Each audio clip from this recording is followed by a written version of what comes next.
Yes, we're celebrating this for the entire week. I'm blown away. 200 plus episodes. Really appreciate you being a part of. Glad you're a part of it. And this is the first on the other side. Happy birthday! Happy birthday, Man Cave. This is amazing. So that is, I can't even begin to tell you. I would have never envisioned this many episodes. But hey, congrats! You're part of the next 200. 201. Happy to be a part of it. Oh, you're a fine American, by the way. Pleasure. Pleasure. This is big time. And it was literally, when was that? About this time last year was 100. So we're getting about 100 episodes a year. That's crazy. Hey, as you saw it, we said we appreciate our sponsors. Obviously, we really appreciate these guys, Honest AC and Plumbing, northern suburbs of Austin. Of course, ignore the AC part. Check your heaters. Call these guys. And, of course, when we start having freezing temperatures, which is not often, you may want to check your plumbing. Just be proactive. You don't want a flooded living room or garage or anything like that, but call Honest AC and Plumbing. David, Will, and the guys, phenomenal people. So, Tes, we got a really loaded show with a lot of good topics, a lot of good things that I know you're going to have a ton of opinions. But can you speak for Longhorn Nation on the emotional roller coaster or the series of emotions that were felt during that TCU game? Oh.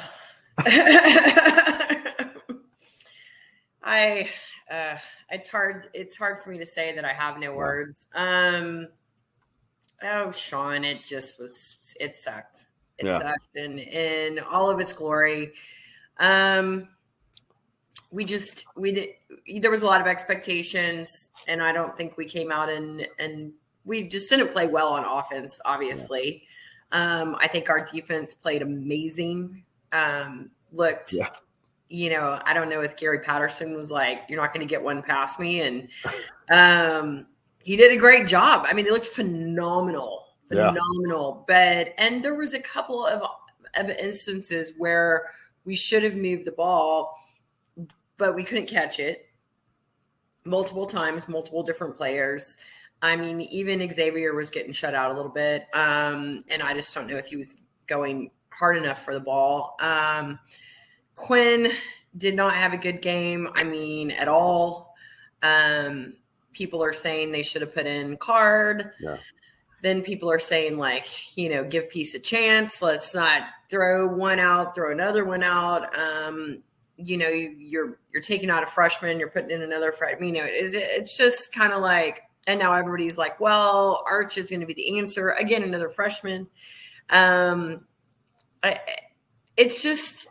It's all just gobbledygook right now. When I get on like Twitter, it's just a mess. We're just like in a mess. It's just like a giant, really bad fruit salad right now. And it's just like everything is just disgusting, and the bananas are rotten, and it's just like the worst. Throw it out and start over, because I'm just like, I just feel like gross. I feel icky right now. Yeah. No, it is.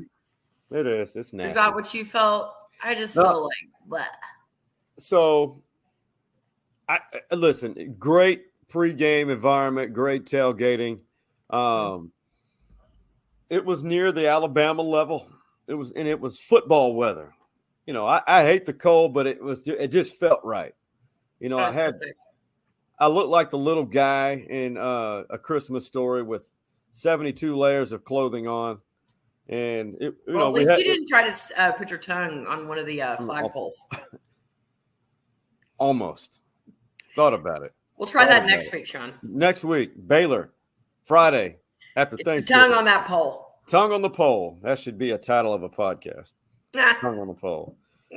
I thought, the parachutists were flying, and that was awesome. Oh, man, I totally forgot about that. That was rad. It was unreal. So they were delayed. The band was delayed. Everything was delayed. The tribute video, phenomenal with DJ. But the team prematurely shot out of the tunnel. I know. They didn't even play AC/DC. I was like, the hell's bells needed to finish. I know. I was really annoyed by that. Yep, that was very annoyed. I didn't really think about it till at halftime. And then the defense comes out, absolutely dominates TCU. Dominated them, 5 sacks. It was a murder. It was a murder. A murder scene. Bloodbath. Defense. And they looked gorgeous. I loved watching them. That's the best I've seen the defense since 2008. Ooh. They looked that good. Offense, absolute turd show. Garbage town. Listen, I don't listen. I was part of the group that said I have no problem with Quinn Ewers being a starter. I get it. We don't see them at practice. He probably earns it in practice, but sure. When you're in a game, and Stevie Lee disagree with me on this, and I get it, the quarterback's an entirely different position. You can't just shuffle people in and out. But let's remember, Chance Mock in 03 came in and beat Tech. Oh, Jesus. We've seen it. You're bringing Mock up? Yeah. It's so funny. Stretching there. Stretch. The problem I had, if you're trying to win the game and you know your guy's not doing it or not making things happen, put in somebody that can. It's not a shot to Quinn Ewers. It's just, man, I know. Put somebody else in. Sark doesn't like to do that, though. No, he does not. And I mean, it doesn't matter if you're just throwing interceptions and laying down in the middle of the field. He's like, leave him in. Yeah. Leave him in. Yeah. Come back. I don't know, because he never did that with Hudson either. And I don't know if that's like some quarterback thing he's got going on. I don't know. It's really weird how he doesn't like to pull players. I mean, I know that it also is it can rattle the team. Yeah. And do all kinds of things. So I get that. And then it's also like, it also depletes your example of showing that you have faith in your quarterback as a coach. And then I think it could get into their head even worse. So, I mean, I get some of his strategy, but at the same time, I mean, this is the end of the road, buddy. Like, this is it. Like, if there was any time you were going to like switch out quarterbacks, the TCU game would have been won. I agree. It was such a big deal. Yeah. It was such a big deal. I mean, if you're going to like roll some dice, like do it. But, also I saw in an interview that, he was saying that he thought Ewers had really good footwork, and quite to the contrary, Ewers is like, I really need to work on my footwork. And I'm like, so that's coming up. No, it is. So, wait a minute. See, I'm always premature. No, because we're talking about it. Anyway, it's just, like there's just a lot of stuff that is just like all the elevators are not going to the top at Texas right now. And something is wrong. It's wrong. There's a lot of youth, but people will disagree and say they're not youth. They're 10 games into the season. So it went from, with that loss, 17-10. Yeah. Hey, I can't say enough to the Texas defense. Played on a championship level. Mm-hmm. You deserve better from your teammates. And I'm not trying to incite that or insinuate that there needs to be a rift on the team. The offense is struggling. It happens. But the defense, you're there. Now do this again and again and again and again. So to your point, Tess, what you just said, everything that you and I have both said to this point in this episode, Texas is still in it. Texas is still in it. 6-4, 4-3. They could have been 5-2, tied with K-State, one game behind TCU. Instead, now they're 2 games behind. And Sark even acknowledged this. There's still a lot of hope with 2 games remaining. I think there's still a lot of belief in what we're doing. I still think there's a lot of hope in what this season can be. But again, we can't think all big picture right now. We've got to make sure that we're drilled down and zeroed in on the target, and that's playing really good on Saturday. Okay, so really good at Kansas. Texas could easily lose these next 2. Kansas is no joke. They're bowl eligible. They've been very competitive. But despite all this, let's just pull this up here. Okay. Let's remove my name. So essentially, Texas is in a three-way tie for 3rd. Since they've beaten Kansas State, Texas needs K-State to lose to either West Virginia or KU, which is a rivalry game. And all Texas needs to do is win out and hopes as well that OSU loses Bedlam this weekend or West Virginia. Okay. And they go to the Big 12 championship. So we just need a pink donkey to fly over the moon and skateboard into church with a blue wig on. Okay, cool. It's great, Sean. Let's do that. Let's do that. A flying pig. You're saying there's a chance. They're saying there's a chance. Yeah. Well, okay. So we need a lot of things to happen. Yeah. Yeah. But it could still happen. It still happen. All these scenarios could literally happen. It's not, there's nothing outrageous about. Absolutely not. And especially with this year, I feel like, gosh, this year has been unpredictable. I mean, college football is in general. Yeah. Kind of, a crapshoot, which is what makes it so fun. But like, wow, it's just people getting blown out, winning, losing, everybody's just all over the place. I mean, it's just, like I said, it's just like a mess. There's just nothing. I feel like the only thing that's like consistent is like Georgia. Yeah. It's Georgia and everybody else. Yeah. Everybody else is just like, So what are your thoughts about becoming a OU fan this weekend? I don't have any thoughts about that. I know that it would help Texas, but you're asking me to do something that's against my religion. Yeah.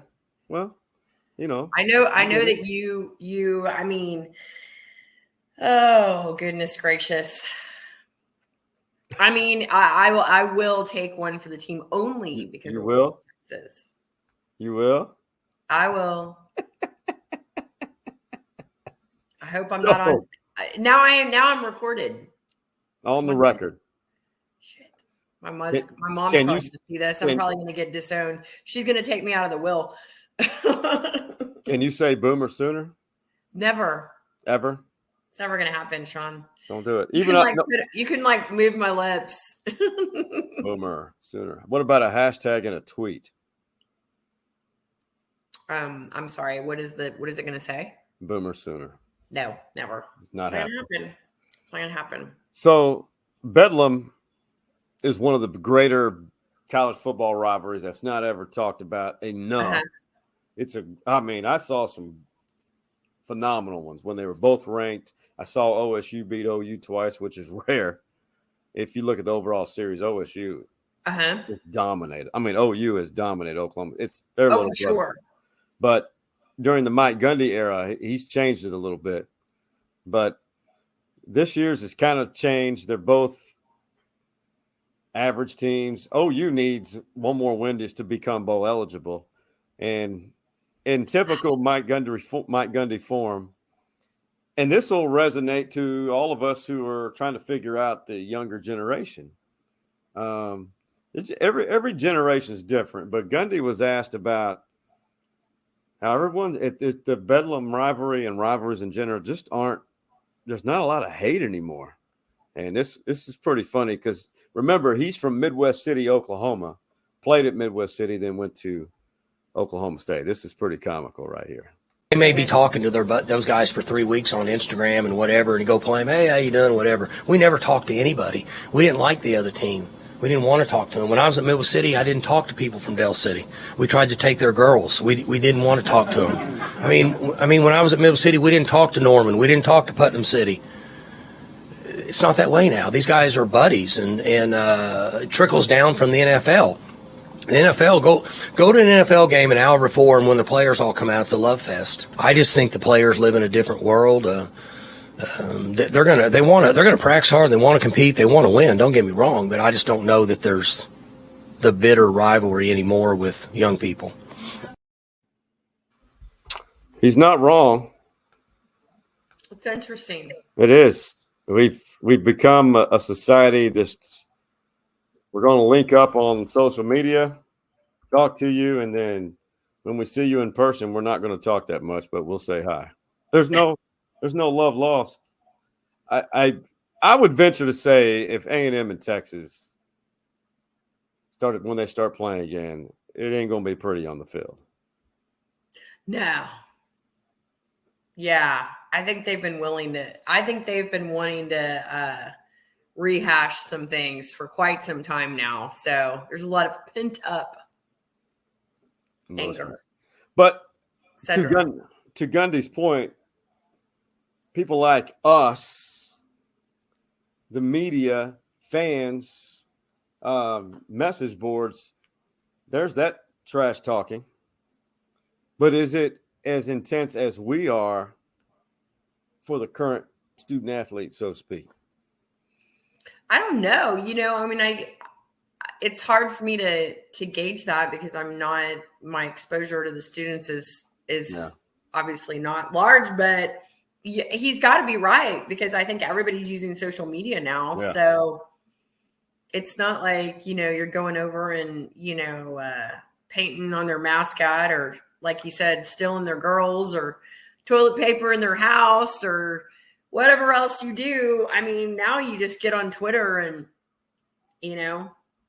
take it away. So I think it's obviously a different day and age. Yeah. Well, there's so much truth to that. There's a lot of people on social media too who I wouldn't call it. It's the elephant in the room, Quinn Ewers. What is Texas going to do? We talked about him a little bit just now before this. You mentioned the interview you saw. And let me just pull this up first because, listen, every player is human. They're going to have a downtime. They're going to go through situations that they're not always going to experience success, very much like life. But when you see these numbers, I don't have a problem. Those are good season numbers, very comparable to Sam Ehlinger's first year overall. But it's these last 3 games, and I know he was injured for a short while. These past 3 games, he's throwing more than half incompletions, 4 touchdowns, 4 INTs. And we've seen it. There's not a connection, but also in defense of Quinn, the receivers are not stepping up. They're dropping a lot of balls. Well, yeah, several in the TCU game. So it's like, all he can do is throw them. He can't catch them too. So, somebody's got to be on the receiving end. But I think it was the perfect storm on Saturday where Quinn didn't have his best game and neither did the receivers. And so therefore that's why we only put 3 points up and we lost. Yeah. But I don't know. I don't know what's the magic to making this work. Why does he come out and it works something? I don't know. Were they just a better team? I don't know. Is the offense not protecting him enough? I don't know. Well, these last 3 teams they faced are, 3 of the best in the country as far as top 30. But the fact is, what was it? Oklahoma State, he had 30 incompletions. I think that's yeah. I don't know. I wish that he would have played all season. I wish he wouldn't have been hurt in the beginning. I think, I don't think we can just throw him to the wolves yet. No, I'm not enough time.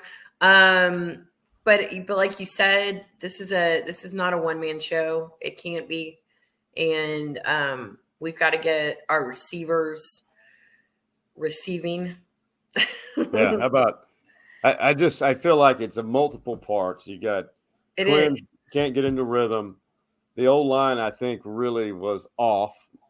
They had a below average game against TCU. The run game was next to nil. So it's a bunch of elements. And you had brought to our attention earlier about Quinn's issues. What's going on? Well, he admitted it, as you said. And this is what he said in this interview with my former employer. The biggest thing for me is just getting my footwork down back to where it needs to be, inside the pocket and even in the run game. Very short, to the point, but he even acknowledges it, that things he needs to work on, that he needs to address. And I don't know if it's confidence. The first thing that fans can say, and critics, well, he's lacking confidence. We don't know that. We really don't. He just could be going through a funk like a hitter does in baseball, where you go through a streak of just playing like shit. Right. And, it's hard to make any sort of these judgments when it hasn't been like super consistent, because you've got to see a pattern. Right. And one game he's on, one game he's off, it's like, and I just think it's so hard. I mean, the idea is to be consistent every game, but I don't know. I mean, I think he just needs to play more and give him more time, and everybody needs to just chillax. Relax. I agree with that. I know people are mad because we might go 8-4, but oh well, okay, everybody chill. Well, Texas could very well go 6-6. Right. Yeah, no, it could go that bad. But you know what? They're already a game better than last year. They're going bowl eligible. But the people you're talking about to chill. Now, this is funny. This is Lauren Cowling. I think she's a UT grad. She has really created a brand on social media, and with I think a gambling site, and she's pretty funny on social media. This is her wearing the Ewers jersey and the Ewers wig.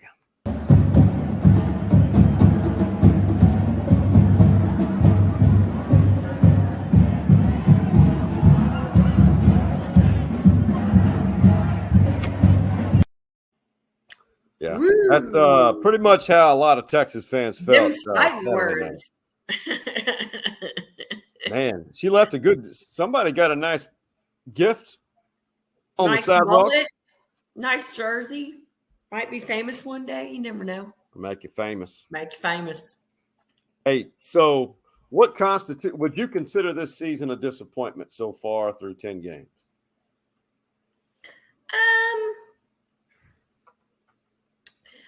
That's really hard. I am disappointed by several losses. But there has also been some impressive things, like the win again. Even though we lost to Alabama by 1 point, was a great game. Even though we lost to TCU, our defense was amazing. Yeah. I mean, we killed OU, even though this is probably one of the worst OU teams ever exist. Shut them out, bro. So I mean, I feel like there's a lot of highlights. We had game day on our campus twice. I mean, I'm like, I feel like there's a lot of golden nuggets. It could always be better, and it's not over yet. So, is it a disappointment? Yeah. I mean, I think we'll always be disappointed unless we win a natty. We're always going to be like, that was terrible. We suck.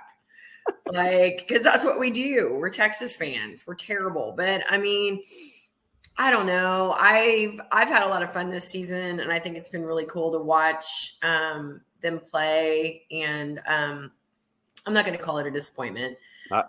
I'm not either. I'm disappointed as a football fan, as a fan of Texas, Texas fans are the worst. They have to be some of the worst fans in the country. Not all, as far as expectations. That it's great to have those. Listen, I was born and raised a Texas fan. I've 49 years. And I've had burnt orange gear my entire life. But the expectations, there's no realistic expectation ever. It's always fire somebody, do this, fire them, all that's. And right now, speaking of, Tess, that's not the solution here. Nobody needs to be fired from the staff. They could go lose their next 3. Nobody needs to be fired. Nobody. There's just a dynamic there that's growing, and tap the brakes on Manning to play quarterback for everybody. That's not going to happen. It's not happening next year. No, I agree. If he does, that's something bad happened.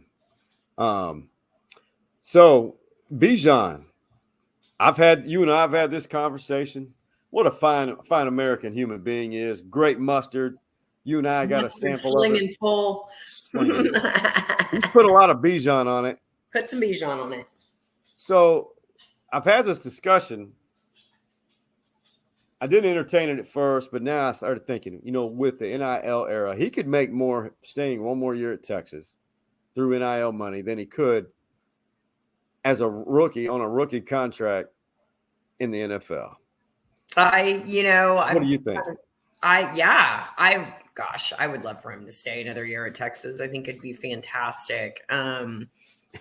Because I don't want to only watch him play, one more home game at DKR. I mean, no. And then maybe a bowl game and maybe even the Big 12 championship. I would love for him to stay. He seems very if I was going to predict, I mean, he might be a guy that would stick around. Possibly, but you'll see this interview, and it's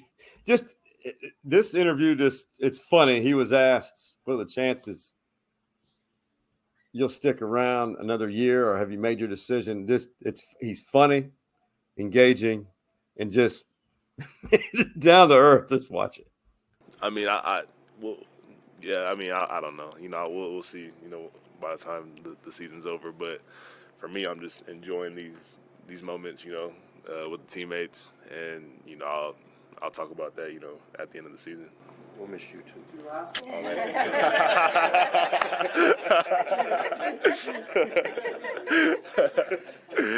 Oh man, yeah. Yeah, that was Cedric Golden. Yeah.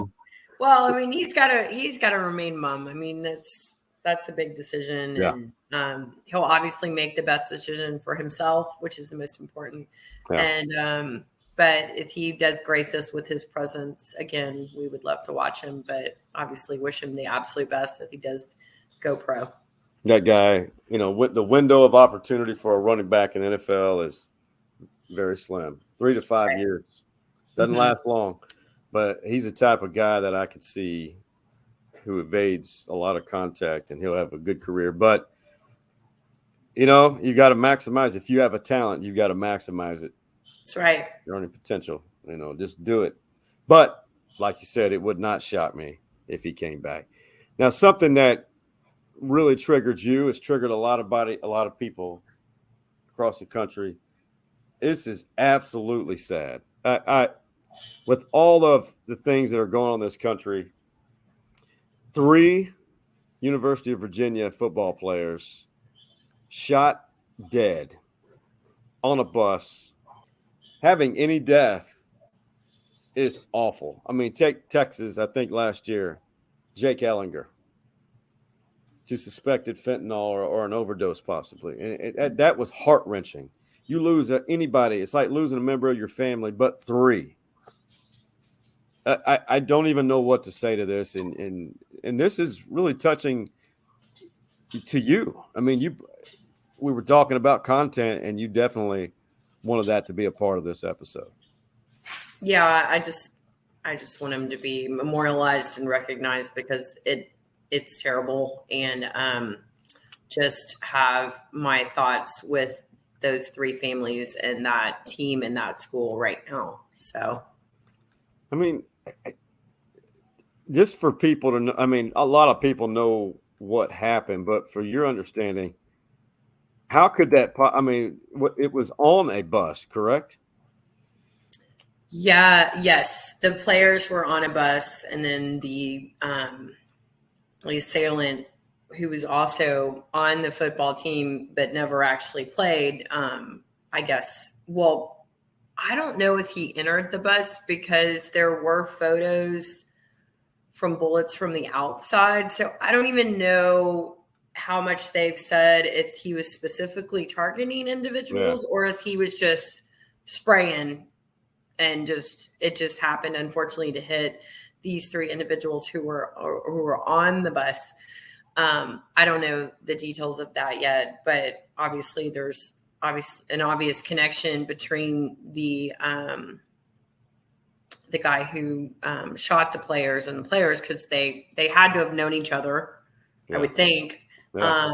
But I don't know if it was like what the details are, if he just kind of went on like a rampage or what. Well, it's what I texted you. I said, this just only magnifies the mental health issues in this country. Yeah. The good thing is that he was apprehended quickly and did not injure anybody else or himself. And so I guess maybe they'll get more information once he's interrogated and they do their investigation, obviously, of what exactly happened. But yeah.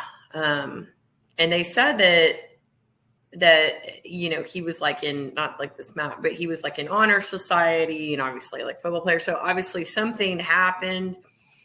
I don't know. But yeah, I wish he would have gone and gotten the help that he needed before he hurt other people. Yeah, I do too. Definitely prayers for everybody in the Charlottesville, Virginia, and the Cavalier community. And on the other side, Tes are going to try to lift up the mood and hopefully bring some laughs. That's coming up on the other side of this break.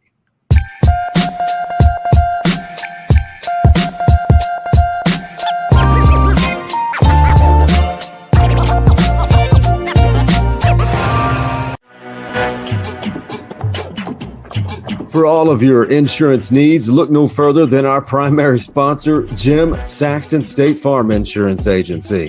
The ATX OG has been insuring Austin for over 3 decades. And get this, Jim Saxton is a Longhorn legacy. He is the son of the late, great James Saxton, who was a Heisman finalist. Be sure to give him a call, or better yet, visit his website, saxtoninsurance.com, and tell him that the Stories Inside the Man Cave Boys recommended you. This is Jay Gotch, CEO of the Austin Gamblers, and segment 2 of Stories Inside the Man Cave is next.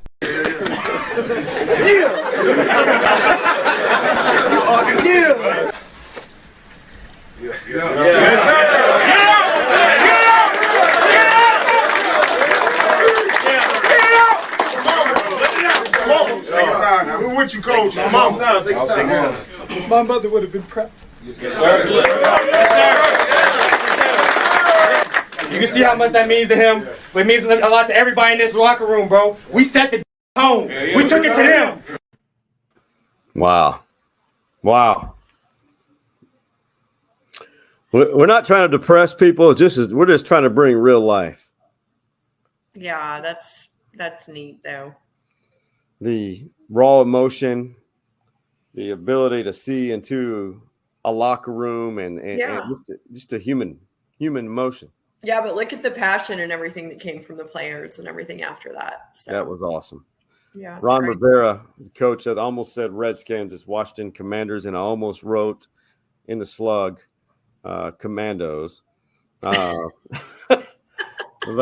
Ron Rivera don't lost his wear mother. panties. No underpants. Ron Rivera, the head coach of the Commanders, lost his mother on Halloween, and she died peacefully with family and loved ones. And obviously, son's love for his mom that still raw, and obviously she was definitely a supporter of whatever football program that her son was a part of. Hey, segment 2, you know how we do it. We pick them with Tes, and it's all college football picks. She and I both know where we stand. It's just been a fun, competitive season, and it's still close, very close. Look at this, Tes. Just a 3-game lead. You had a solid week. Mm-hmm. I did not. Showed you what was up. Showed me what was up, and clowned me last week after I completely freaking mopped you sideways the week before with my upset. Sideways swiftered me, and then now I came back with a swifter. Swifter. Oh my God! Dusted you. In order for this to be, we probably should do this. Add 2 more games each week. I think we should, beginning next week. Okay. We'll start adding 2 more because this is. Ooh, Lord, either I'm going to pull away, or you're going to pull ahead. So. Like the latter. Let's start with the top. FCS, Lower Division 1. Incarnate Word, they're good. They're out of San Antonio. Okay. Lower Division 1 at former FCS power, the Northwestern State Demons, and from Natchitoches, Louisiana, the sister city of Nacogdoches, Texas. Oh, I know who you're going to pick. Well, you go ahead. What do you think? I don't know anything about these teams. That's UIW went to the playoffs last year. Okay. They knocked Stephen F. Austin out of the playoffs to a 3-point. Okay. And this is just total rando, but I'll take the Louisiana team. I'm going to stick with my brother-in-law. He's giving me good luck. So Northwestern State. I'm going to take UIW. Okay. Their head coach. Oh my goodness, this is killing me. You would know their head coach at UIW. It's killing me. I just drew a blank. In fact, well, I didn't even know they were a college until now, but now they have a beautiful campus. Oh, really? Beautiful campus right there in San Antonio. Gorgeous. Oh, big time matchup. Oregon just dropped last week after losing. They got another tough one, but they're in home in Eugene at Austin Stadium. Utah, the Utes. What's a Ute? We already talked. I think we talked about that. It's in a tree. It's a totem pole. It's a Ute. I know it's an Indian nation or a Native American tribe. That's right. We already did the research. Remember my cousin Vinny? I've seen the movie. The judge, he goes, "What's a Ute?" I don't remember that scene. No, he goes, "My 2 Utes," and he goes, and he's trying to say "use." Oh, I see. What's a Ute? I see. Oh, geez. Okay, Sean. I don't even know. How is Utah doing? Pretty good. Pretty salty. Salty as salt. Salty. Salt. I think I'll get me some Indian Nation in here. What? Oh my God. What? I'll get some Indian Nation in here. Utah. Yeah, screw the Ducks. Utah. I never forgave the Ducks after the time they beat the shit out of the Houston Cougars. So screw you, Ducks. I'm going to you. Let's roll. I want to go with Oregon at home. You're going to pick those Ducks. The Ducks, quack attack. All right. Quack attack. So keep your heart out of this one. Texas fans need West Virginia to beat Kansas State. It's on the road in Morgantown. Morgantown's a tough place to play. I know, but West Virginia is like bottom feeders this year. West Virginia beat Oklahoma this past week. Yeah, I know, but everybody beat Oklahoma. My grandma beat Oklahoma. Oh, my God. Grandma Storie, she's tough this year. My dog beat Oklahoma. I I know we need West Virginia to win. West Virginia needs wins to become bowl eligible. I just don't know if they'll be able to pull that off. The Mountain Mamas. Oh, mercy me. I think I'm going to go with Kansas. Kansas State for Tes. I mean, I know we need West Virginia to win, but this is different. This is a different scenario. It is scenario. This is a different scenario. By the way, our guy Deuce Vaughn, he's now over the 1,000-yard mark for the season. I told you that little Rushing. shit. See? Okay, that's why I'm going He's to good. Kansas. Deuce gets loose. Deuce is loose. Deuce is awesome. Great person.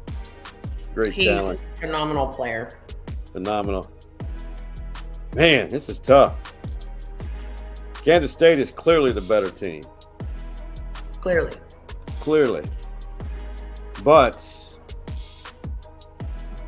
man. Rocky Mountain High. Rocky Mountain High. And it's at 1 o'clock. So, at 1 o'clock should not be a factor. I'm going with K-State myself. That doesn't bode well for Texas. Doesn't do well. So, USC, UCLA, the battle of the City of Angels, the rivalry.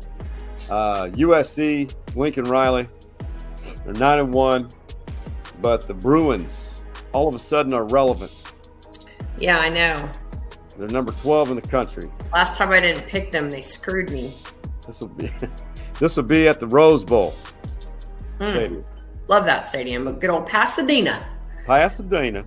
Ah, jeez, Louise, stop it. Oh, goodness gracious. Okay, I think Lincoln's going to pull it off. Lincoln Riley? Yeah. All right. Okay. All right. Okay. All right. So the Pac-12, their fans suck. They don't fill stadiums except for Oregon. Mm-hmm. And LA doesn't give a shit about college football unless they're winning. I mean, UCLA and even USC has had crowds of less than 30,000. Yeah, they just don't. But they will fill. This will be a pretty good crowd at the Rose Bowl. Oh, it should be. Rivalry game. And I mean, as far as I'm concerned, one of, if not the best stadium in the country to watch a game at. Because it's beautiful. You know, the sweater vest will be aplenty. Mm-hmm. I'm not. Yeah, I can't say anything right now. I think the USC cheerleaders, I think they all wear sweaters. The turtlenecks, the song girls. Yeah. No, the sweater. The song. We need song girls in Texas. We do. We can't wear sweaters in Texas, though. That's right. Hey, we can't wear turtlenecks here. Sorry. I'm taking the Bruins and Chase Griffin, my favorite, everyone's favorite backup quarterback in the country, the NIL king. Taking the Bruins. Okay. All right. So you take UCL or USC. There we go. UIW, Oregon, K-State, and UCLA for me. I got the Trojans. Once a Trojan, always a Trojan. Always a Trojan woman. Trojan woman. Trojan woman. Do not give me that nickname. Trojan woman. Wrong with you. Ribbed.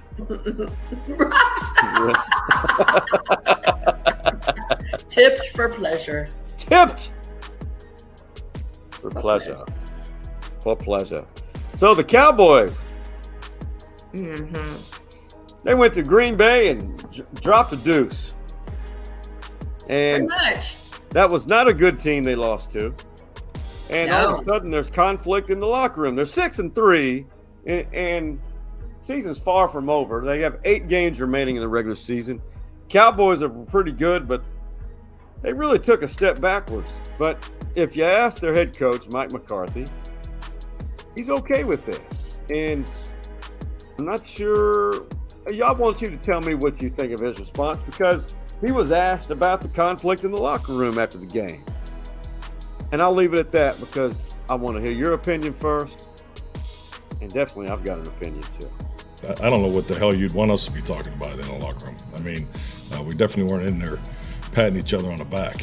I mean, and there was a ton of red ass, ton of disappointment, a lot of anger, and that's I think that points to the commitment, the desire to win, the connection. So there's a lot said between a number of people, and I love that. Conflict is good. Agree or disagree with that?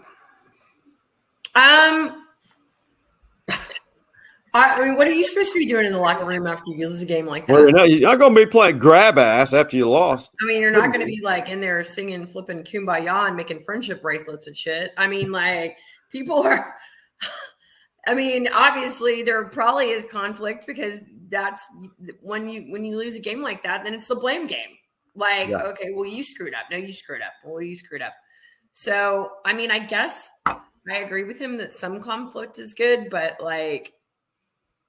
I mean, I know it gets you riled up and passionate, but like you also like, I hope there's not a lot of conflict in that they're like, man, you suck. You screwed it up for us. Like, I hope everybody's taking it's a team effort is what I'm trying to say. No, I agree. That tells me what he said. If all that is true, I mean, he was holding back right there because I've heard McCarthy cuss more this year, some of it out of humor. But I've heard it more. There is pressure. There's always pressure. The Dallas Cowboys are the most overhyped team since the inception of since they entered professional football. I love the Cowboys. I love through and through. It's the really only NFL team that I even care about. But me too. They're the most overhyped franchise. They haven't won a damn thing that's significant since 1996. But yet we still believe that they're going to the Super Bowl. It's almost a joke, but you got to think Jerry Jones, they're still America's team. Some debate that because they're awful. They haven't won anything. They're not a terrible franchise. They're mediocre at best, maybe a little bit above 500 since the late 90s. But I think it's great that they're arguing, calling each other out in the locker room. I think that's a good sign that there's people that care. Okay, so see, there you go. I really do. So now they're on the back half of the season. Now, Charlotte, their NBA franchise, a lot of these franchises now, I love it. They have their alternate or alternative uniforms come out in commemoration of either people, events, social injustice, anything. I think it's all great causes. I cannot wait for you to see this. So they came out. It doesn't with this alternative jersey. I want you to tell me what's wrong with this.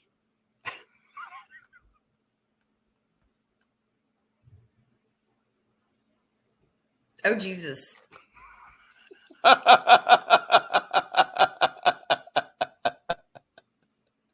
mean, why didn't they just put There's no I in team. Yeah, but everybody's reading it and we're all thinking the same damn thing. Well, it looks like the I fell down.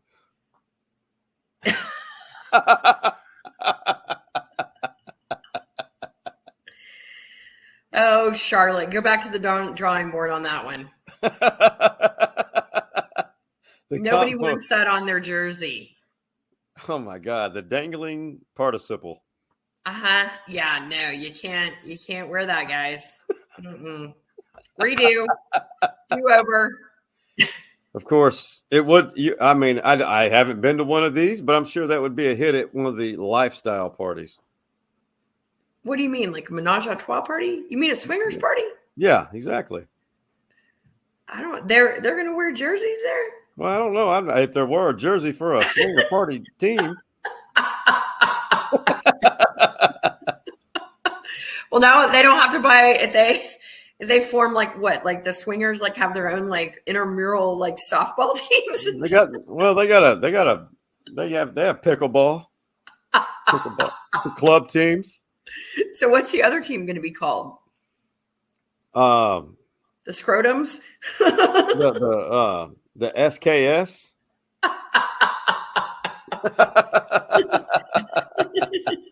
The DKS and BALLS. DTFs. So bad. Guys, we don't grow up in certain areas. We just never grow up ever. in certain aspects of life. You've got a guy mentality of humor. So 2 dudes on a golf course with a cell phone recording videos and, on a golf course, just doing dude things. You'll enjoy this. TikToking in the man cave. This is TikTok gold. It's day 22, throwing random objects at my roommate until he guesses what they are. Oh! Sandwich! No, hot dog. He's so happy that he got it wrong. He's like, no, hot dog. I just threw a wainer at you. Just throw a wainer at your abdomen. Who does that? And they just wasted a very good hot dog and a delicious They wasted a rather tasty long Earl Campbell. Mm-hmm. Link. Mm-hmm. Yeah. That's hilarious. I would have never thought an Earl Campbell link or a wiener would sound like that. That sounded like it was frozen. Yeah, or maybe he had really good abs. They did look young. Yeah, they were young. My abdominal canal was very beautiful when I was that age as well. True. I never got past 4.5 abs. Oh, whatever. I've never had abs. I don't even have what is it? Like a 1-pack? 1-pack. I had a 4.5 pack. And I was like, I don't think I ever had a pack, but that was a serious slap. That was real nice, Clark. That was blindfolded and guess what food? That would be funnier if it was like somebody had to eat it afterwards. You know what I mean? Oh God. Like with some good tummy perspiration, and then get some Bichon mustard out and eat rub it on there and be like, that's a TikTok. See, I should be in charge. Now you're appealing to the group that we were. Hey, man, tell me something good.